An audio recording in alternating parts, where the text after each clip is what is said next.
Então vamos lá. Dentro do tema chamado caráter do líder, nós vamos ver um tópico chamado o rosto desvendado, né? 2 Coríntios capítulo 3, vamos ler do 13 ao 18. Deixa a minha Bíblia aqui. Para a gente caminhar, a gente vai pegar um tópico de cada tema e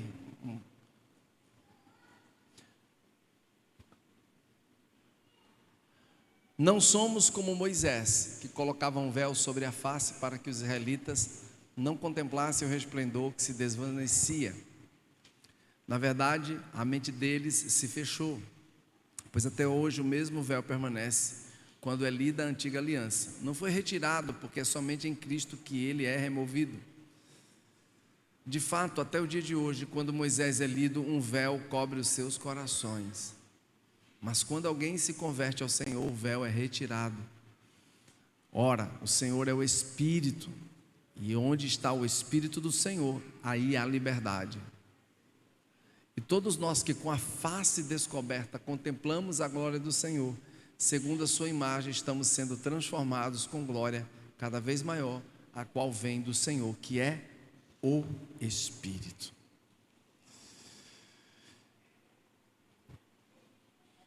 É interessante porque muitas vezes nós achamos que o aspecto religioso ele é mais importante do que o aspecto relacional com Deus. Eu tiro isso muito pela questão do servir. Tem gente que acha que só se sente conectado com a igreja se estiver servindo ou fazendo alguma coisa. E não é por aí. Não é desse jeito.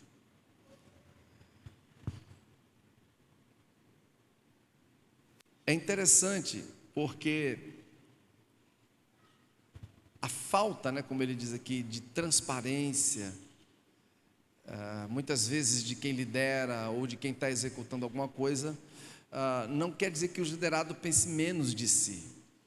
Eu tenho que entender, eu tenho que compreender que o aspecto relacional com Deus, ou a unção que eu tenho de Deus, ela me faz ser alguém transparente.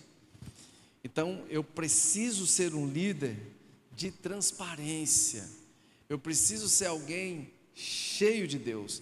E quando Moisés colocava esse véu, alguns inclusive falam que era uma forma de proteção.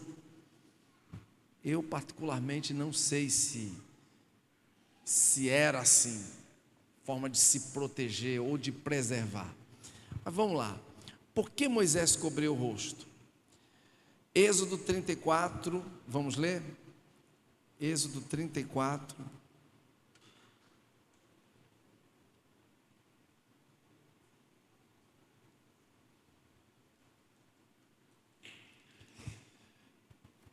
Do 29 ao 35. Ao descer do monte Sinai, com as 2 tábuas da aliança nas mãos, Moisés não sabia que o seu rosto resplandecia por ter conversado com o Senhor. Quando Arão e todos os israelitas viram Moisés com o rosto resplandecente, tiveram medo de aproximar-se dele. Ele, porém, os chamou. Arão e os líderes da comunidade atenderam e Moisés falou com eles. Depois todos os israelitas se aproximaram e ele lhes transmitiu todos os mandamentos que o Senhor lhe tinha dado no monte Sinai. Quando acabou de falar com eles, cobriu o rosto com um véu. Mas toda vez que entrava para entrar na presença do Senhor e falar com ele, tirava o véu até sair. Sempre que saía, e contava aos israelitas tudo o que lhe havia sido ordenado.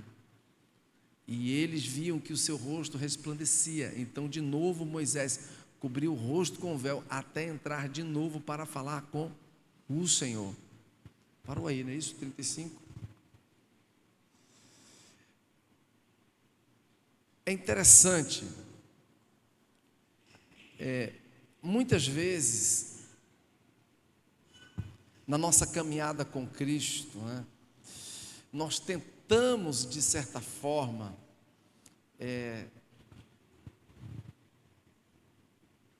substituir a presença de Deus por situações que, de certa forma, podem parecer espiritualidade. É um erro muito grande. É lógico que Moisés, ele estava na presença de Deus num nível de santificação que às vezes eu em casa fico pensando, como é que aquilo aconteceu? A glória de Deus foi tão grande na vida dele, tão grande, tão grande, tão grande, que ele começou a literalmente quase que ser uma lâmpada fosforescente. E aquilo assustou as pessoas.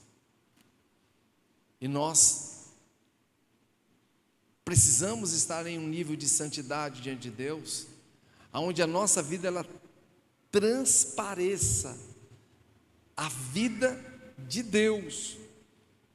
Por isso que o próprio Jesus disse que pelos frutos nós conheceríamos a árvore. E aí, infelizmente, muitas vezes, nós nos privamos dessa presença, tentando substituir um relacionamento que deveria ser profundo com Deus, com aspectos religiosos, né? Nós jamais devemos tentar encobrir pecado, porque toda vez que nós fazemos isso, né, nós temos ali o exemplo de Davi e o caso de Urias, né? Toda vez que nós fazemos isso, a tendência é que isso só piore, que só piore. Não é pecado. Eu gosto muito de quando converso com discípulos, com pessoas, eu mostro o meu lado fraco. Eu tenho experiência em Deus para saber que eu não posso mostrar, né, o líder é uma fortaleza, não, conto minhas tendências, até para quem não é discípulo mesmo. Aconteceu assim, isso aqui foi assado, rapaz, isso já aconteceu comigo nesse nível. Às vezes tem gente que olha assim para mim e diz, poxa, mas o cara é pastor. Bom, o que vão pensar eu não sei. Então nós precisamos, de certa forma,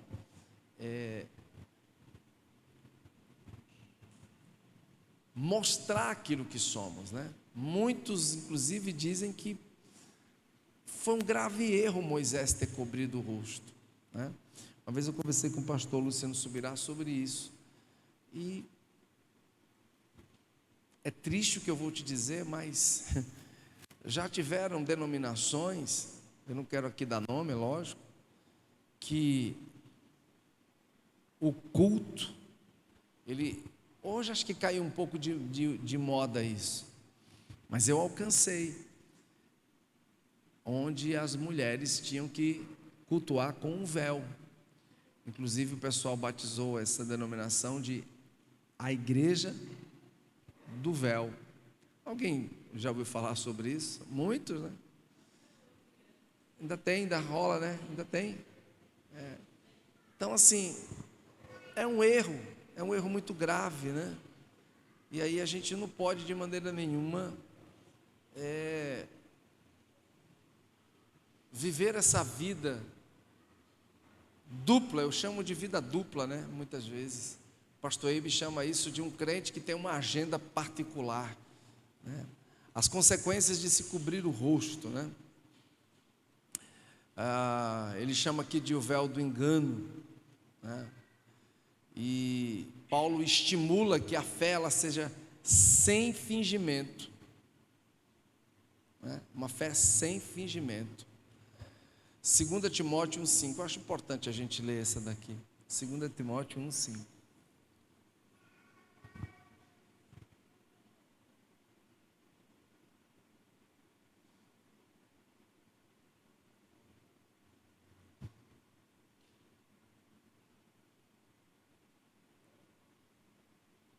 Recordo-me da sua fé não fingida, que primeiro habitou em sua avó Lloyd e em sua mãe Eunice, e estou convencido de que também habita em você.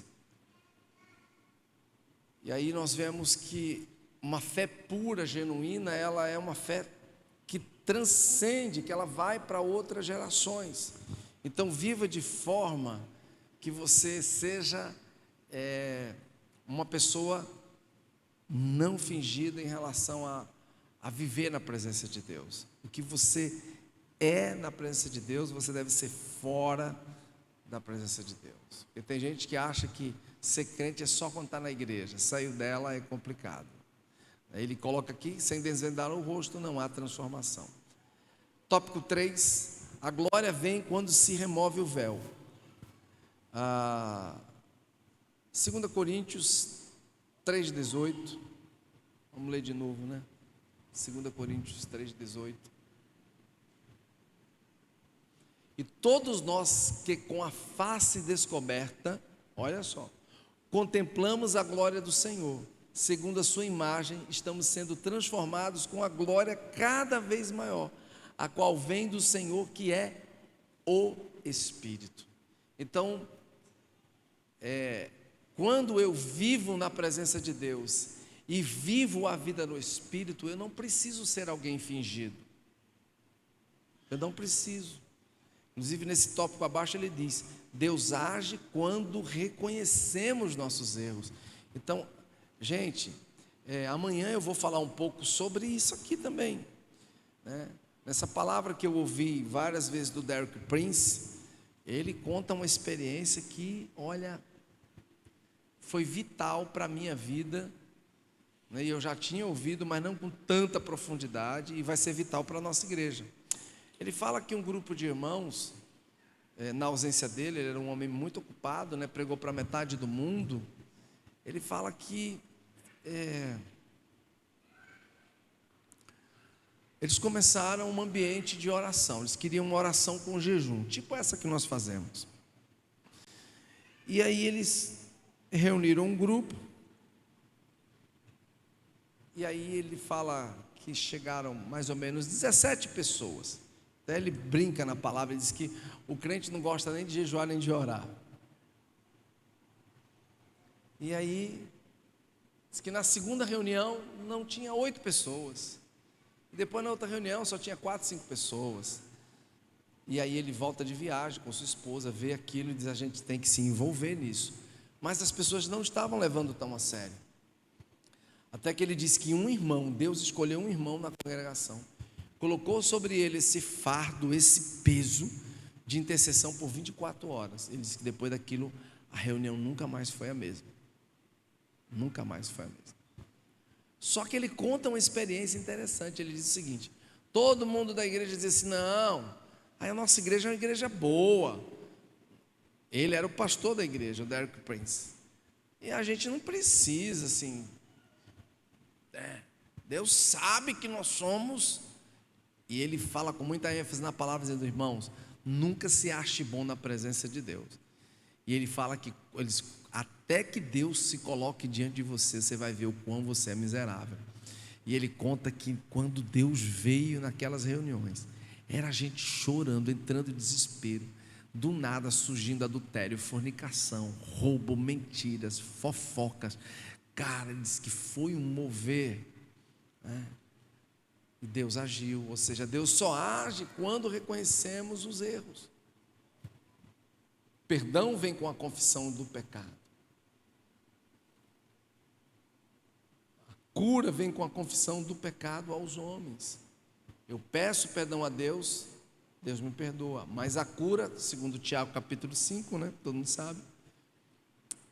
Quando eu confesso para alguém, pastor, uma pessoa madura, o meu pecado, aí vem a cura, tá? Poder se aperfeiçoar nas fraquezas, todo mundo já conhece, né? E rasgai o coração e não as vestes.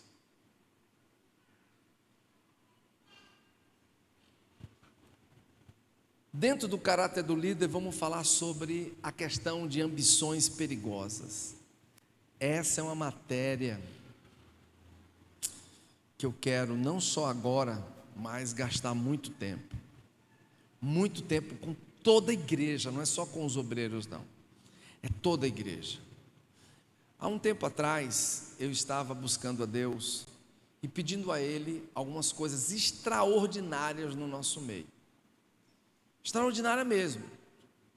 Tipo, ressurreição de morto, curas assim, miraculosas, né? Curas assim extraordinárias, cego enxergando, amputado tendo seus membros nascendo novamente. E isso começou a mexer muito e está mexendo com o meu coração. Só que numa noite eu estava orando e Deus falou para mim: será que você teria estrutura para suportar se eu fizesse isso no meio da sua congregação? Será que você teria estrutura para me dar a glória devida? Gente, eu tremi na base. Falei: Deus, eu acho que não. Aí Deus falou assim: você acha? Eu vou te mostrar uma. Rapaz, Deus gerou um sentimento de uma situação que aconteceu, tola, aonde de certa forma eu tentei assim, tipo, né? Caramba, é porque eu estou na fita. Aí Deus falou: e você imagina se eu fizesse isso? Eu falei: Deus, eu não estou preparado.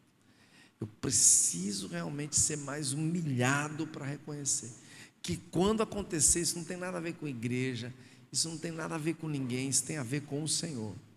Então, essa questão de poder, de unção, é uma coisa muito séria.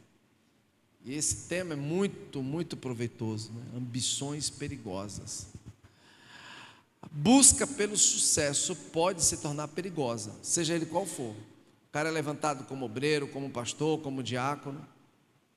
Ela é perigosíssima.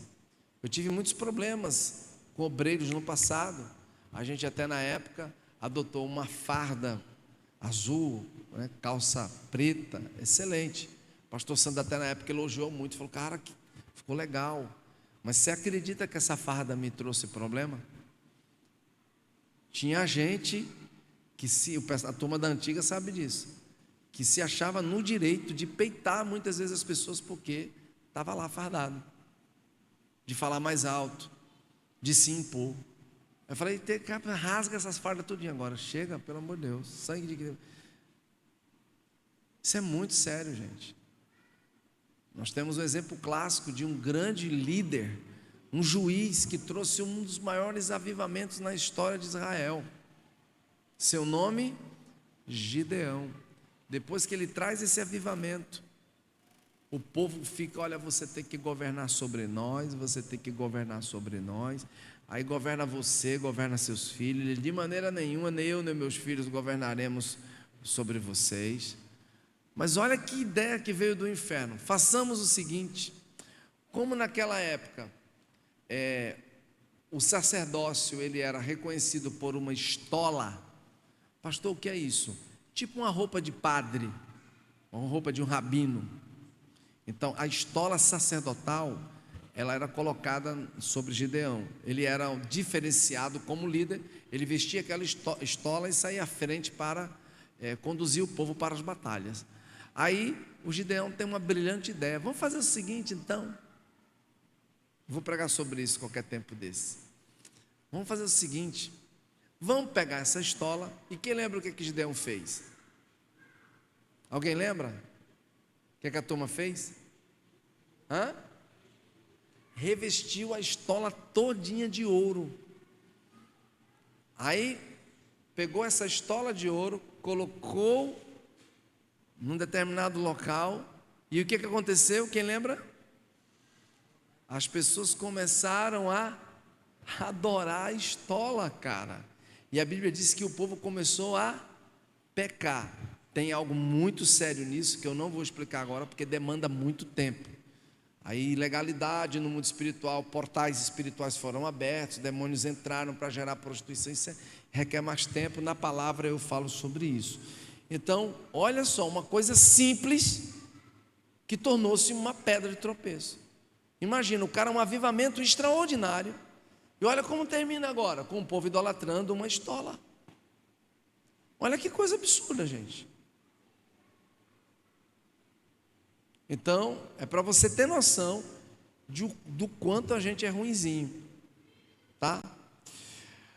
A prosperidade externa, sem prosperidade interna, pode nos levar à ruína, mas a prosperidade interior certamente nos levará à prosperidade exterior. Vamos ler isso aqui. A terceira epístola, né, de João,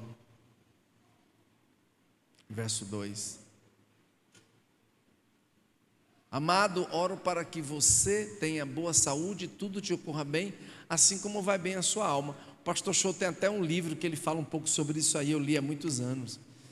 A oração de João por seu filho, volta lá de novo, né? Amado, oro para que você tenha boa saúde e tudo corra bem, assim como vai bem a sua alma. Eita, amanhã, gente, olha, a palavra vai ser, pelo amor de Deus, bota no celular no modo avião, o que tiver de conversar, você conversa em casa, na porta da igreja, mas depois que você entrar, ó, zipa, porque vamos escutar o louvor, não vai ser uma palavra, talvez a gente termine tudo amanhã, mas vai ser pancada, entendeu? Certo? Eu não vou nem falar sobre a queda de Uzias, porque isso já foi tão batido na nossa igreja, né? O grande rei Uzias, que a lepra veio na sua testa, porque depois de ter feito um reinado de excelência, Uzias vai e faz a besteira de querer achar que era Deus, né? Podia fazer tudo, ok? A questão é interior. O problema não é o que as circunstâncias podem nos infligir, mas o coração que se corrompe. Gente, nós temos um coração ruim, nós temos uma natureza ruim. À medida que você vai crescendo no reino de Deus, à medida que você vai amadurecendo, se você não tiver condição de guardar o seu coração, você se perde. Você se perde. Então, guarde o seu coração. Guarde o seu coração. Onde está o nosso tesouro, né? É o nosso coração. Eu não vou nem entrar muito nesse mérito, porque isso é tão simples de ser entendido, né? Eu tenho que guardar o meu coração. Por exemplo, nós somos uma igreja mediana, nós não somos uma igreja top de excelência numa coisa assim, mas somos uma igreja mediana, né? Mais para top do que para ruim, mas estamos nos organizando tudo. Ninguém pode achar que então, bom, eu coordeno a mídia, então a coisa só anda porque sou eu, o cara da mídia. Não, a mídia caminha porque tem sim um coordenador, mas tem um grupo de excelência que cuida da mídia. Não, as crianças, elas são bem cuidadas porque eu sou o líder das crianças, então sem mim, não tem como. Não, o louvor, quando eu estou tocando, cantando, eu sou o cara, então se não, a gente tem que tomar um cuidado muito grande, porque isso está no nosso coração, está aqui dentro, gente. Eu tenho que vigiar muito o meu coração, e infelizmente muitos líderes não entendem isso. Quando a gente saiu lá do Acauã, pensa na dor, porque aquilo era algo que, né, de certa forma, veio das entranhas da gente, e a gente deu a vida ali por muitos anos, né? Quase 21 anos, e ter que chegar assim e dizer, está aqui, depois da criança pronta, nossa, hoje eu não tenho dificuldade nenhuma quando acontecer de novo, porque já passei por essa dor, né? Estamos organizando, ajeitando, se um dia Deus chamar para outro lugar, nós vamos tranquilamente, sem problema nenhum. Então, você tem que ser desprendido, você não pode abraçar esse tesouro no teu coração, você tem que ser alguém decidido a ser tratado nessa área. Vou falar uma coisa muito séria, por que muitos pastores com a caminhada se perdem? Por que muitos líderes bons se perdem com o líder principal? Porque eles começam a se achar no pé de igualdade. Eles começam a pensar, agora não tem mais nada que me ensinar.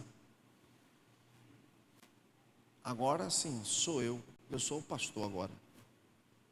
Ixi, eu vi isso demais, eu vivi isso demais. Filho vai ser sempre filho. Meu pai, com 74 para 75 anos, é meu pai.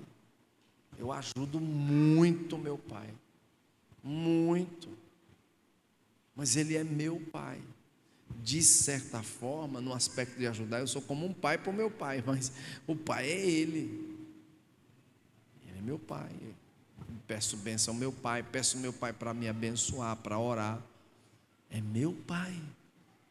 Eu posso ter chegado longe em relação a alguns aspectos, mas eu tenho que reconhecer a origem, de onde eu saí, e é aí onde muitos se perdem.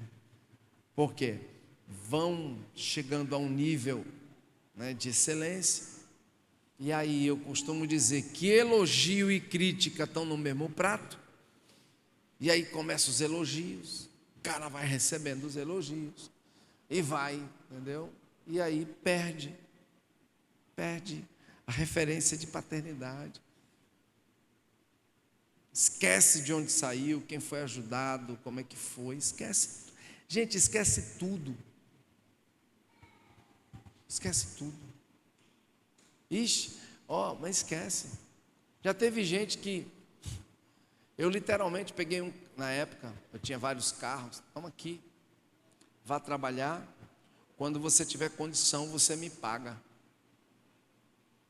Pode perguntar aí os mais antigos que caminham comigo. Foi tão constrangedor para o dono da empresa que o cara estava começando a prestar serviço, porque quando ele chegou lá, o cara disse: você tem carro? Ele disse: olha, eu posso ver se eu vou financiar, o meu pastor trabalha com financiamento. Não, veja com ele. Só que o cara chegou lá no outro dia, era um carro principal, na época era um Escort, ele chamava o estilo europeu, né? Era um carrão, 1.6, o carro era um carrão na época. Eu acho que era o XR, um carrão, era o meu carro, era uns cortes, cara, era um carrão. Eu cheguei para o cara aqui, entreguei para ele, falei: toma.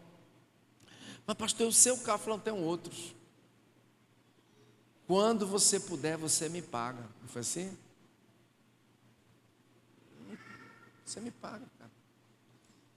Quando foi com poucas semanas, o cara chega lá em casa com um pacote de dinheiro desse tamanho.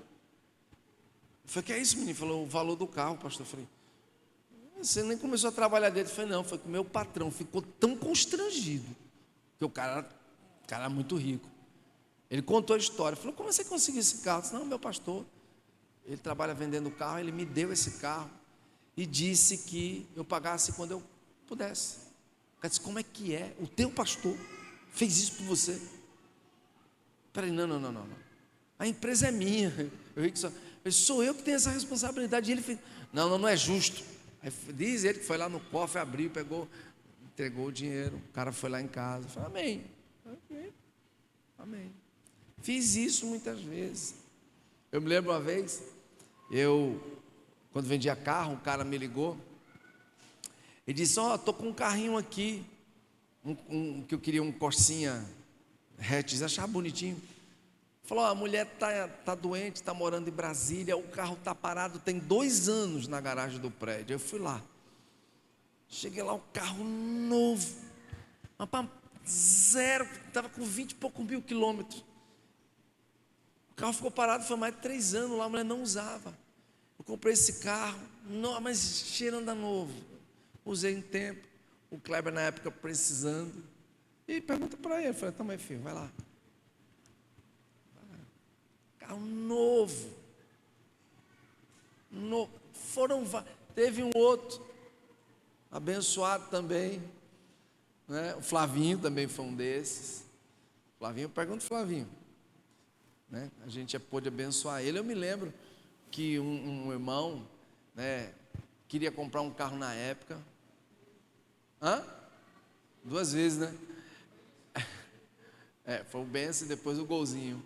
Aí um irmão, ele chegou para mim e disse: pastor, eu estou querendo comprar um carro. E aí eu soube que com o CNPJ, eu falei: cara, eu tenho, meu CNPJ é legal. E ele comprou esse carro 30 e tantos por cento do valor abaixo. Fui lá, comprei no nome da minha empresa, entreguei o carro para ele. Falei, não, quando você puder, você tira aí do nome, sem problema. Aí você vai fazendo as coisas pelas pessoas. Muitos, infelizmente, esqueceram, não lembram, sabe? Irmãos, o sentimento de gratidão tem que ser uma coisa eterna. O seu coração tem que ser grato, seja sempre grato. Guarde o seu coração, porque se você não tiver um coração grato, e não é só porque você foi ajudado não, só o fato de você estar debaixo de uma liderança saudável, que te ama, que zela por você, eu já vou te dizendo, eu me relaciono com as pessoas pelo que elas são, independente de qualquer circunstância. 3 áreas de atenção, isso aí é muito importante, viu, gente? Deus menciona cuidado e necessidade de vigilância em 3 áreas que podem ser armadilhas. Vamos lá, Deuteronômio 17.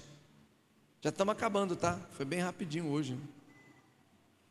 Deuteronômio 17, do 14 ao 20.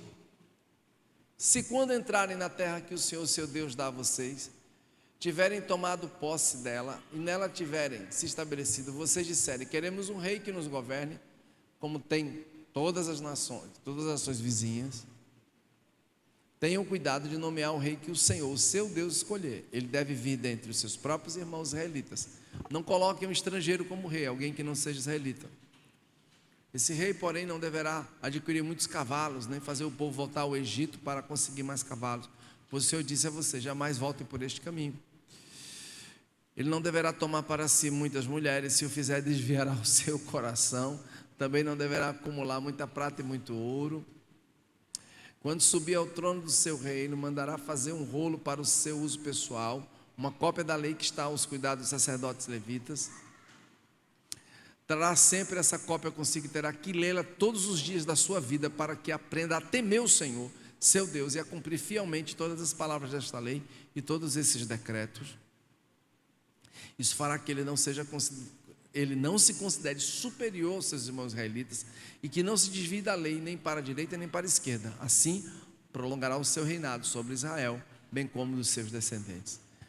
Cara, isso aí dá uma palavra extraordinária, né, gente? Meu Deus do céu. Então, nós precisamos tomar cuidado quando estivermos especialmente numa posição de liderança. E olha que eu vou ter uma reunião, todos os obreiros, líderes de células. Nossa, vai ser uma reunião maravilhosa. Por quê?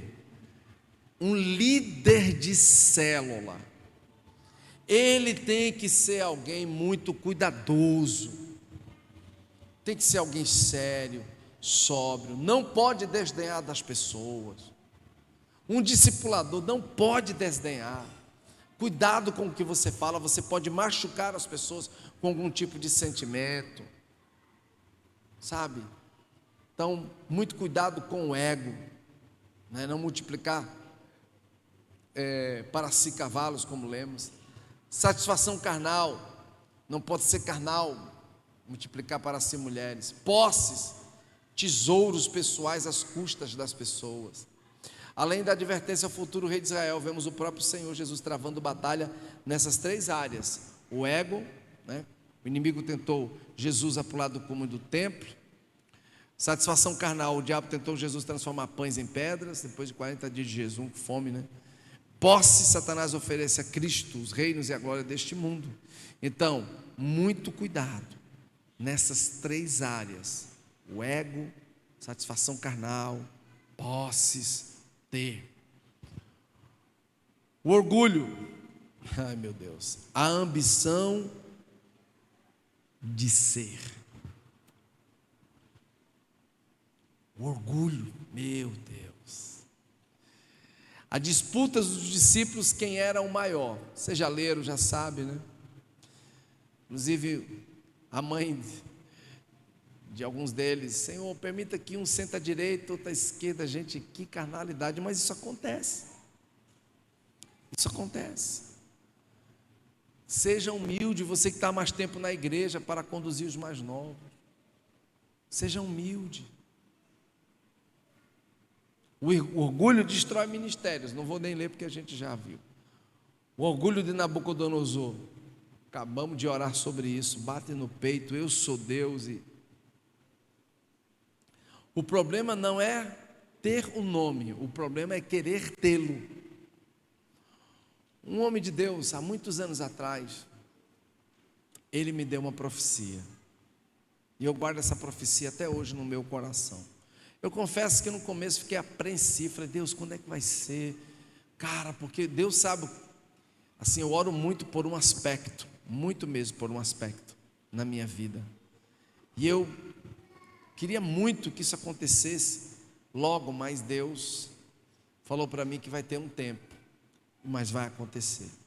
E Ele sabe o que eu amo demais uma área específica do ministério. Não sou apaixonado desde pequeno, mesmo sem converter. Mas é preciso todo um trabalho para que você não se corrompa. O problema não é ter o nome, é querer tê-lo. Ah, eu sou a mulher que ora na igreja. Eu sou o homem que faz e acontece. Não eu, porque quando eu oro, porque quando... Esse é o problema. Aí ele diz aqui, o espírito de disputa, né? O sucesso pessoal, muitas vezes à custa da tragédia alheia, gente que passa por cima dos outros, que extrapola, porque quer ser a todo custo, né? O próprio Caim, né, mata o irmão por inveja. Então assim, é terrível, né? Vamos ler esse trecho de Filipenses 2, 3 e 4, eu acho isso muito legal, vamos ver. Nada façam por ambição egoísta ou por vaidade, mas humildemente considerem os outros superiores a vocês mesmos. Cada um cuide não somente dos seus interesses, mas também dos interesses dos outros. Cara, faz o outro crescer, faz o outro chegar longe, isso é bom, tá? Então eu vou dar um pulo, vamos lá para acelerar. A tentação sexual, porque aqui é pancada também, meu Deus do céu.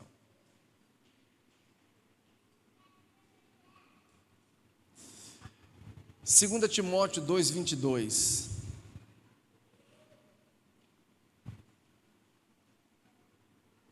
Fuja dos desejos malignos da juventude, siga a justiça, a fé, o amor e a paz com aqueles que de coração puro invocam o Senhor.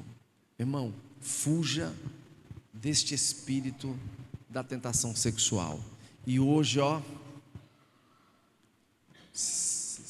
equipamentozinho, não precisa você ir muito longe. Cuidado com as conversas, cuidado. Vou dar uma dica. Hashtag fica a dica. Não tenha amigas. Amém, os irmãos? Não tenha amigas. Irmãs, não tenham amigos. Os irmãos têm que ter amigos e as irmãs têm que ter amigas. Um abraço, filho. Acabou. Porque do contrário você vai cair, não tem como. Fuja disso aí, tá? Eu nem vou falar do erro de Davi, porque a maioria de vocês conhecem. Essa é uma área muito crítica na vida de um homem de Deus e de uma mulher de Deus também. Eu não vou nem contar as histórias loucas que nós já vivemos com muita gente e que também já ouvimos. Foge disso aí. Foge até o último dia da sua vida, tá? E finalizando, vamos entrar nesse aspecto no caráter do obreiro, sobre o desprendimento financeiro. Paulo considerava tudo como perda. Todos os líderes devem possuir essa característica do desprendimento, ou seja, o que você tem, meu irmão, tem que ser para a obra de Deus, tá? O que você tem que ser para a obra de Deus. Não se preocupem, porque estamos terminando essa lição, e aí eu vou liberar, tá? O pessoal já pode liberar nos grupos essa lição, já pode ir liberando já nas células aí, já vai liberando aí para a turma.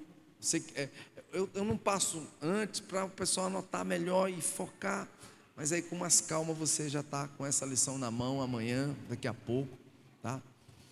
Então, todo líder tem que essa característica. Moisés abriu mão de muita coisa. Gente, Vou falar uma coisa para vocês, eu amo empreender. Eu parei mais, a minha mulher sabe disso, eu parei mais.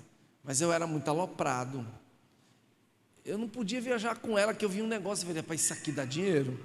Isso aqui, ela ficava doida, falando, meu filho, pelo amor de Deus. E eu herdei isso da minha mãe pegava do nada e fazia tudo. E eu assim, adquiri esse dom dela, graças a Deus, do Senhor dela, né, embrionário. Eu amo empreender. Eu me lembro que quando eu morava numa casa aqui, num conjunto próximo, falei, não, eu tenho que construir uma casa maior, eu tenho que pegar isso aqui, e fui, aí construí, depois para construir essa, eu tenho que multiplicar, eu gosto de multiplicar. Eu passei 5 anos, foi a primeira vez, 5 anos juntando moeda, ela lembra disso. No final, deu quase 40 quilos. Um bujão de gás tem 30, né? O bujão de gás tem 30 quilos.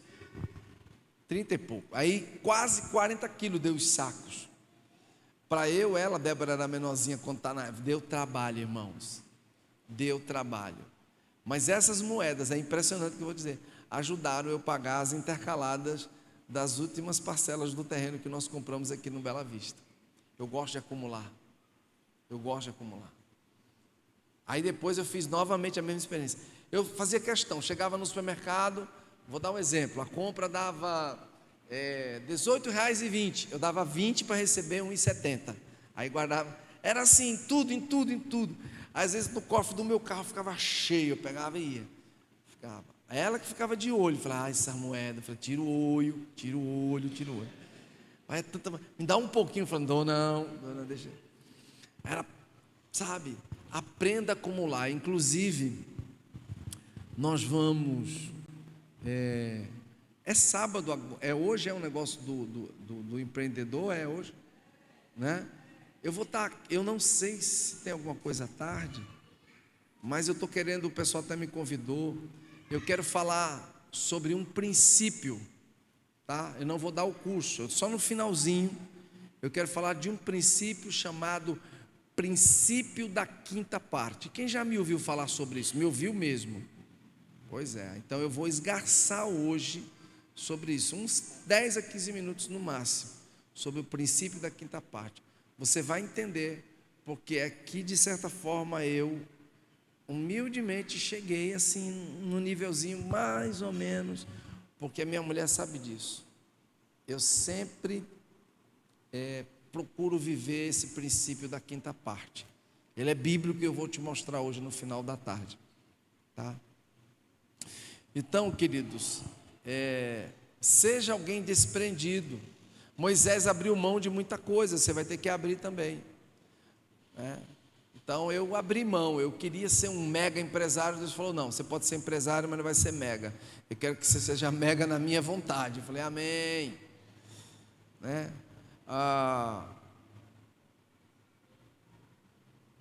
Prosperidade interior é quando Deus é o nosso tesouro. Isso é realmente extraordinário, gente.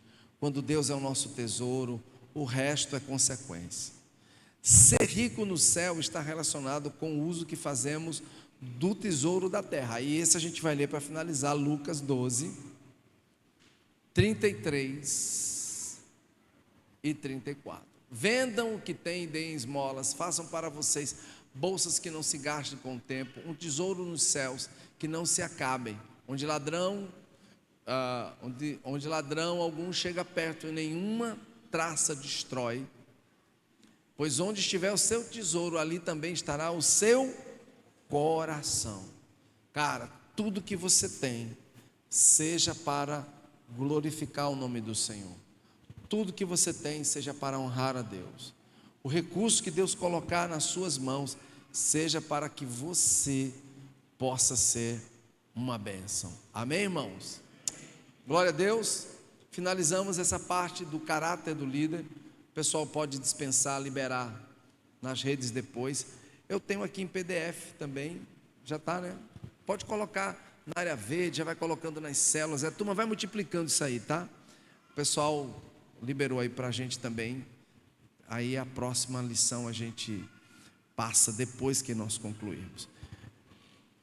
Graças a Deus fechamos essa parte, tá? Ainda não dispomos da apostilha, porque a gente vai esperar o pessoal confeccionar, né? O pessoal lá da Orvalho.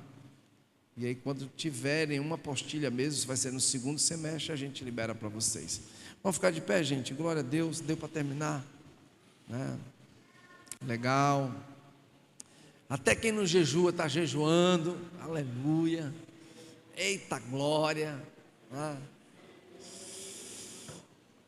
Eu só estou do almoço de ontem. Não sei quem está do almoço. Quem está do almoço de ontem? Ó, vai ter uma galera boa.